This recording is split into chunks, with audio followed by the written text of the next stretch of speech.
ദളപതി വിജയ് നായകനായ ജനനായകൻ ചിത്രത്തിന്റെ 3 ദിവസത്തെ Kerala box office collection report ഇപ്പോൾ പുറത്തു വന്നിരിക്കുകയാണ്. ചിത്രം 3 ദിവസം കൊണ്ട് കേരള ബോക്സ് ഓഫീസിൽ നിന്നും 10,28,00,000 രൂപയാണ് നേടിയത്. മികച്ച രീതിയിലുള്ള ഒരു കളക്ഷനാണ് ചിത്രം 3 ദിവസം കൊണ്ട് കേരള ബോക്സ് ഓഫീസിൽ നിന്നും നേടിക്കൊണ്ടിരിക്കുന്നത്.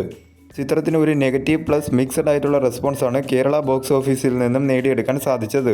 ആദ്യ ദിനം മുതൽ 3 ദിവസം വരെയുള്ള ചിത്രത്തിന്റെ കേരള ബോക്സ് ഓഫീസ് കണക്കുകൾ എടുത്താൽ ആദ്യ ദിനം ചിത്രം കേരള ബോക്സ് ഓഫീസിൽ നിന്നും 5,69,00,000 രൂപയും, രണ്ടാം ദിനം 2.06 കോടിയും, മൂന്നാം ദിനം 2,53,00,000 രൂപയുമാണ് നേടിയത്. ആദ്യ ദിനത്തെ കേരള കളക്ഷനേക്കാൾ 63.79% കുറവായിരുന്നു രണ്ടാം ദിവസത്തെ ചിത്രത്തിന്റെ കളക്ഷൻ.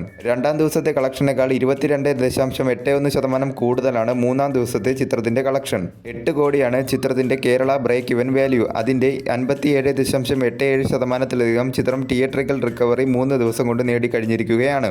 കേരള വിതരണക്കാരുടെ ഷെയറായ ചിത്രം 4,63,00,000 രൂപയാണ് 3 ദിവസം കൊണ്ട് നേടിയത്. രണ്ടാം ദിവസത്തെ കളക്ഷനേക്കാൾ വലിയൊരു ജമ്പാണ് ചിത്രം മൂന്നാം ദിവസത്തെ കളക്ഷനിൽ കാഴ്ചവെച്ചിരിക്കുന്നത്. വേൾഡ് വൈഡ് ബോക്സ് ഓഫീസിലും ചിത്രം മികച്ച രീതിയിലുള്ള കളക്ഷനുമായി മുന്നോട്ട് പോയിക്കൊണ്ടിരിക്കുകയാണ്.